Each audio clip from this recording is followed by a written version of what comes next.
Are your eyes crossing? Does one of your eyes point in a different direction? In this episode of OCuTALK, ophthalmologist Monica Bratton will be explaining strabismus, the different types of manifestations, the risk factors, and the treatment options available. Dr. Bratton? I want to talk to you. Not now, later. No, now.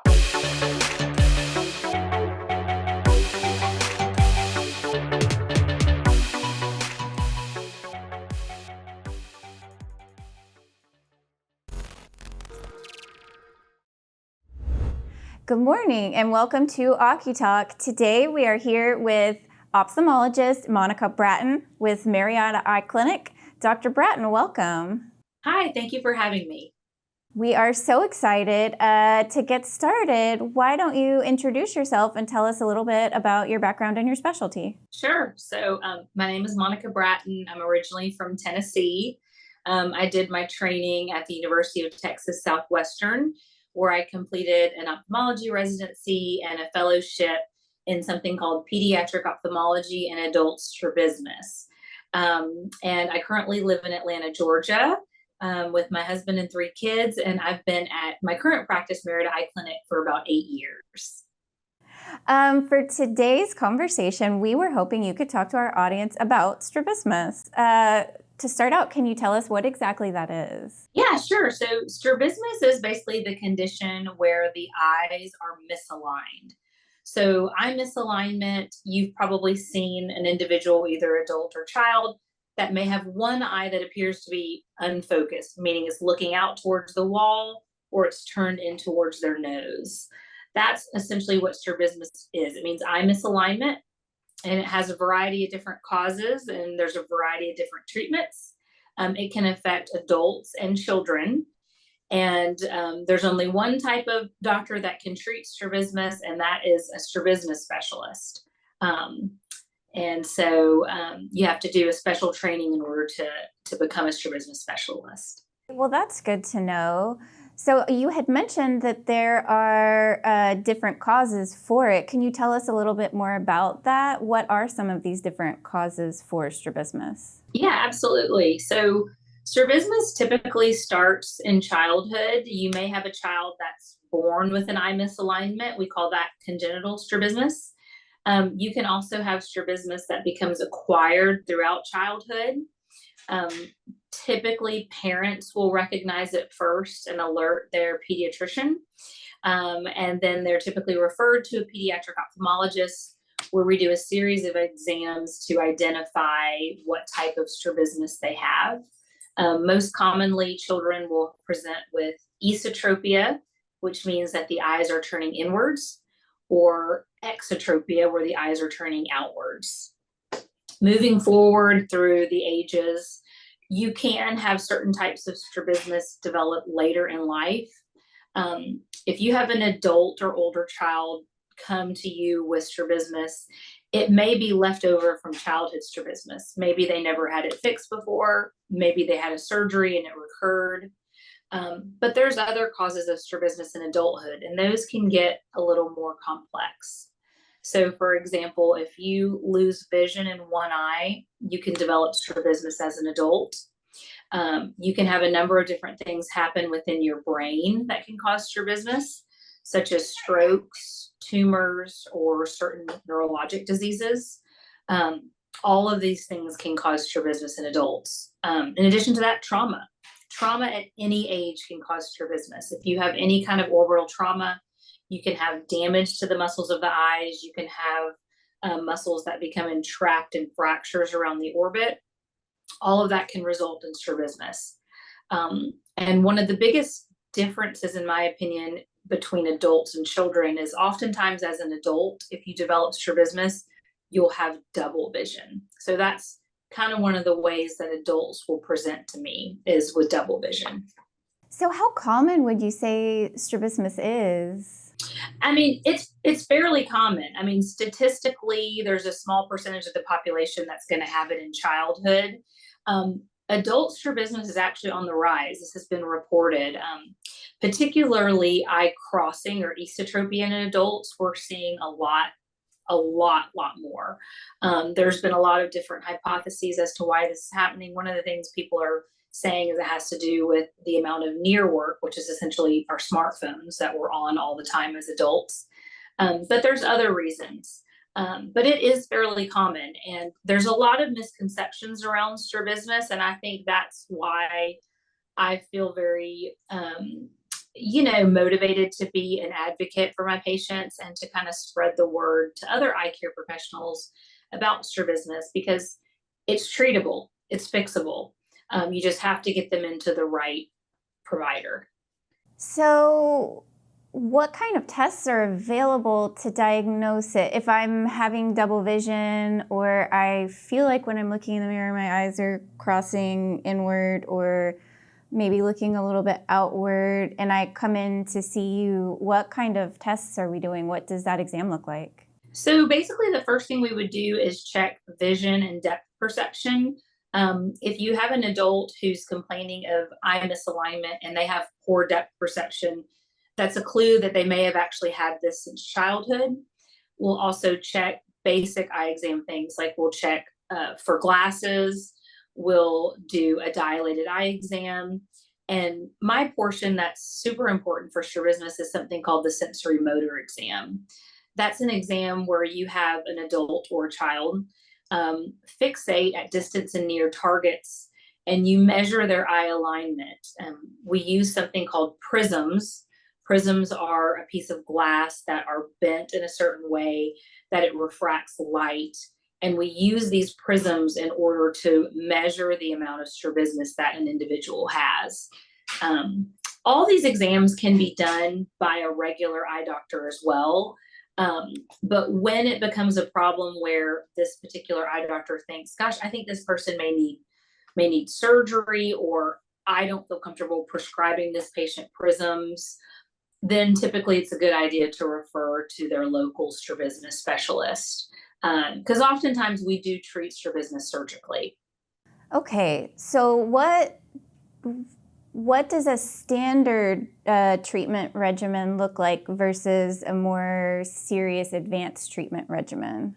So it's different for adults and kids, but in a child, if they present initially with strabismus, the first thing we do, just like in an adult, is we do a complete eye exam. We check to see if they need glasses. We check the inside of their eyes. There's a variety of different conditions in children that can present as strabismus. Things as serious as like retinoblastoma, which is a cancer of the back of the eye. So the first step we do is we do a complete eye exam. And then based on the type of strabismus, sometimes we use things like glasses to fix strabismus, particularly if their eyes are crossing. Sometimes we use glasses to help with that. We can even sometimes give bifocals to help with a special type of eye crossing. Sometimes we utilize an eye patch. An eye patch is used to penalize a child's dominant eye in order to force their brain to build up the connections to the weaker eye. So we use patching to improve vision, but we also use it in the setting of strabismus or eye misalignment, because when a child's eye becomes misaligned, the brain starts to ignore it. And when that happens, that process is what you think of when you hear the word lazy eye. The medical term for lazy eye is amblyopia. So in children, glasses, patching, for a certain type of strabismus called convergence insufficiency, sometimes we'll do convergence exercises. And then last resort is we do surgery. If we have a child that really doesn't need glasses and their vision's equal, or we've tried some of these other modalities and nothing's helping, sometimes we do eye muscle surgery. So that would be a more serious step that we would take with the parent. For an adult, it really kind of depends. If they're coming in with double vision, the first step that we would do is do the eye exam, measure their eye alignment. If we can address their double vision with prism glasses, we would do that. But prism can only get you so far. You can only put a certain amount of prism in glasses. Once you kind of get beyond that amount, we're really looking at surgery. So I would say for an adult, more often than not, we're going the surgery route. Can you tell me a little bit more about what the surgery's like? What is that process like? What are we doing with this surgery to help relieve the symptoms of strabismus? Sure. So in general, for both adults and kids, what you're doing during eye muscle surgery is you're moving the muscles of the eye. Each eye has 6 muscles attached to it. And when you measure an eye alignment, you basically determine how the muscles need to be rearranged on the eyeball in order to get the eyes straight. So, for example, if you have an individual who has an exotropia where the eyes are floating outwards, you work on the muscles that are right here, called the lateral rectus muscles, to weaken them. We oftentimes will cut the muscle off the eyeball and move it backwards to weaken it, and then re-sew it back to the eyeball. I know that sounds really scary and weird. So in all cases of strabismus, that's what we're doing. We're moving the muscles of the eye to really change the way that the eye muscles are pulling on the eye. We're changing the vector force of how the eye is moving. Children and adult strabismus surgery is very different. So in a child, because they're kids, they're pretty much getting general anesthesia. They go home, they have minimal to no recovery. Kids bounce back pretty quick. Adults is a different story. Oftentimes in adults, I do the surgery with them awake. We give them numbing medication in kind of a twilight state, because oftentimes in adults, you need to check how the eye looks before you complete the surgery, and that's called an adjustable suture.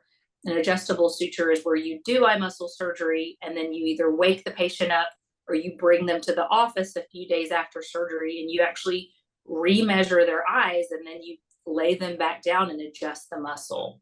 Not all strabismus surgeons do this, but I think it's a great tool to have in adult strabismus surgery. Very rarely in adults, we have to put them completely to sleep under general anesthesia. But for the most part, when I do adults strabismus surgery, I keep them awake. The recovery is tougher for an adult. Adults are hurting a lot. So I typically prescribe a pain pill for them. And I usually tell them they're going to need a couple of days off of work, sometimes longer. So for the adults, what is the post-surgical regimen? What do you recommend for them to do? Is it just taking a few days off work and resting? Or are there specific side effects they need to be looking for, things they're going to need to plan for, any long-term maintenance? Yeah, definitely. After strabismus surgery in an adult, the eye that's operated on is typically very red. I mean, looks almost like they were punched in the eye for about 2 weeks, sometimes longer. After that, for several months, they can kind of have a hint of redness. The pain after surgery, I would say, is most severe for the first 24 to 72 hours. That's when they're typically needing pain medications. They can also use an ice pack over the eye. But usually after that time period, they're fine. They might have a little bit of a foreign body sensation because there are sutures in the eye. They're dissolvable sutures, but they're there. In terms of restrictions, I usually tell them to take a few days off of work, but sometimes patients need more, particularly if they're in a job where they're doing manual labor. Because after strabismus surgery, I tell adults that you really can't do any exercise or lift anything heavy for a week. And we usually have patients avoid lakes, pools, and hot tubs. There are eye drops that we use to prevent infection after surgery, and they would use those for 1 week. Main things to look for after eye muscle surgery in an adult are infection. So signs of an infection would be worsening pain and swelling, heavy drainage from the eye, maybe a fever. So if any of those things happen, we typically give the patient either my cell phone number or the office number so that they can call me and say, hey, doc, I think something's going on. And then we try to bring them in so we can catch that and treat it early on. So we have the strabismus surgery and everything's looking good. Is that cured? Am I cured? Or is this something that will come back again once we go through the surgery? Is it something reoccurring, or are we good to go? Yeah, I wish it was that easy, but no, it is a recurring problem. So it's very, very common for strabismus to come back and need sometimes multiple surgeries. Sometimes in an adult, they'll have one surgery and then subsequently need prism glasses. but it happens. There's different statistics for every type of surgery and every situation. And so before going through the decision to make the surgery, I always make sure to really counsel the patient so they understand, hey, this is your risk. I usually put it in percentages. You have a 30% risk of this coming back and potentially needing a second surgery. Usually for most adults, they'll find that the surgery is fairly easy to get through. And so they're comfortable with moving forward with another surgery.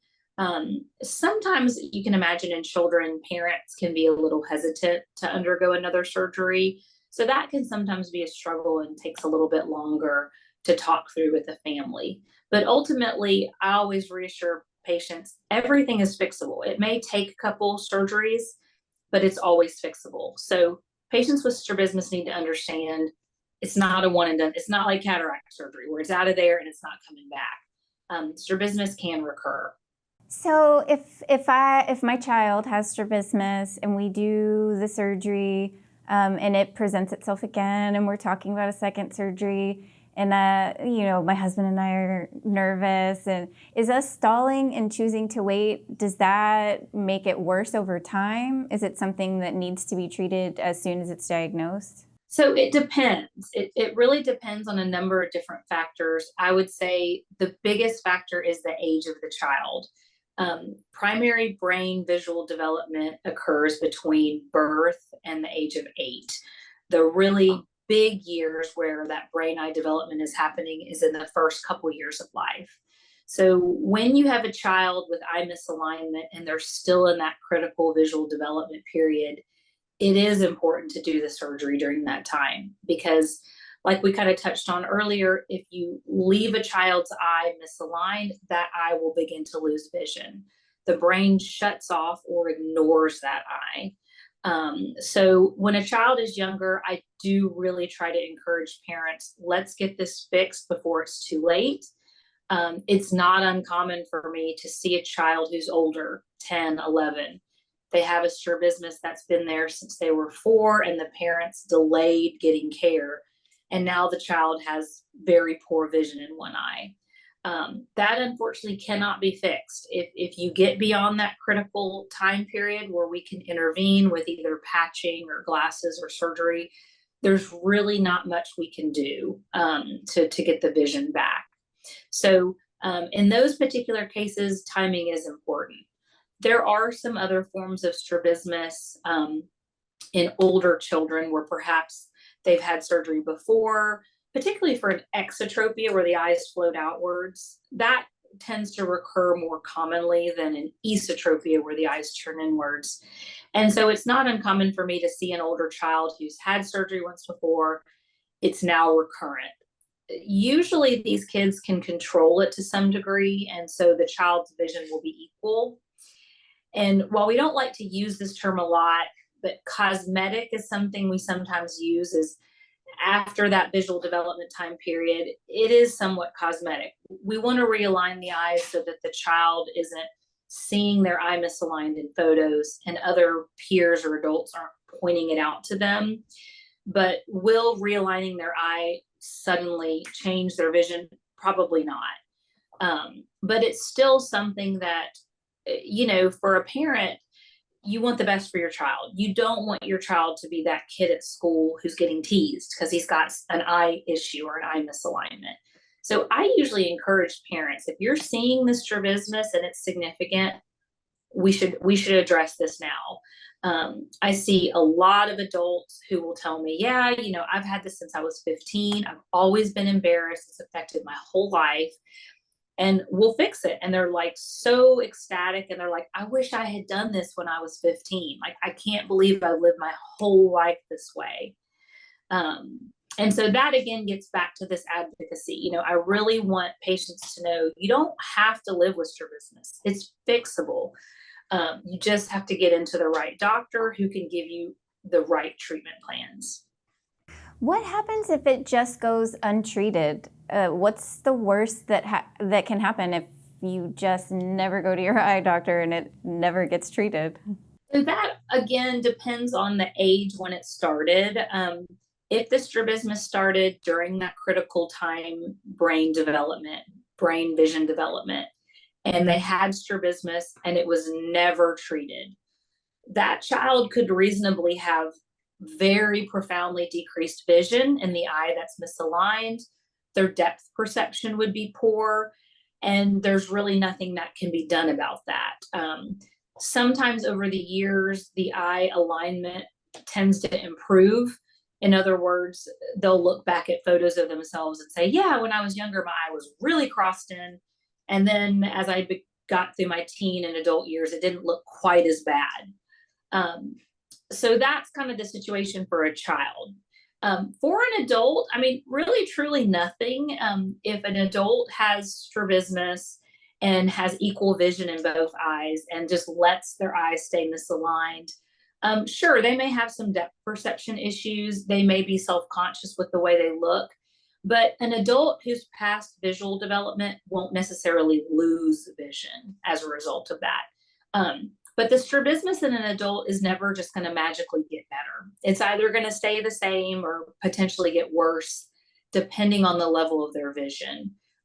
For example, if you have somebody who has a trauma to the eye and has poor vision and it's not fixable, maybe some kind of accident or something, and their eye starts to float outwards, well, most likely that eye is going to continue to float outwards and get worse. And we can do a surgery to straighten the eye, won't bring the vision back. And the risk of that surgery is that it may need to be repeated. The eye can float back out again. That's very interesting. I'm glad that you are telling everybody that, because I think I agree with you. I wouldn't necessarily call that just cosmetic, though. It's not, yeah. Exactly. You would absolutely want to get that corrected, especially if it's not going to happen on its own. Right. I agree. And I think that's one of the misconceptions amongst sometimes, eye doctors that are just kind of seeing just regular routine eye exams. I'll hear parents say, or adults say, well, my eye doctor told me it wasn't fixable and there was nothing that we could do. Or my eye doctor told me I needed to wait till I was older. And that's not the truth. If you have strabismus, you need to alert your eye doctor. I see my eye misaligned, or I'm having double vision and I want this addressed now, so that person can be informed of their decisions. And especially if they're a young child, understand the risk of waiting. So that is very important. And I agree, it's not cosmetic. I mean, it's not normal to look at someone and have them only look at you with one eye and the other eye be out here into their nose. That's not normal. What's normal is two eyes looking straight ahead. So even though I'm very hesitant to use that word cosmetic, sometimes it's easy to explain to a patient the outcome of that surgery. And despite it not bringing back vision per se in an adult, it is always covered by insurance. All insurances cover eye muscle surgery, strabismus evaluations with an eye surgeon like myself. So they don't need to be worried about having to pay cash for these like you would a truly cosmetic surgery. Well, thank you very much, doctor. This has been really, really informative. Is there anything else you'd like to tell our audience today? No, just want to encourage people to, if you feel like your child has an issue with their eye, or you see an adult, maybe a colleague or friend that has an issue with their eye, or their eye looks misaligned, encourage them to see somebody so that they're informed of their options to get it fixed. Because again, I just can't tell you how many adults that I'll see that will have lived with strabismus for so many years and will do the surgery, and it's truly life-changing for them. And so we have a lot of testimonials on our website of our practice that people can go and look at if they want. But it's a big deal. And if patients or parents want any more information about my specialty, they can go to www.appos.com, which is the American Academy of Pediatric Ophthalmology and Strabismus, AAPOS.com. Wonderful. Thank you so much, doctor. It has really been a pleasure speaking with you today. Yes, you too. Thanks for having me.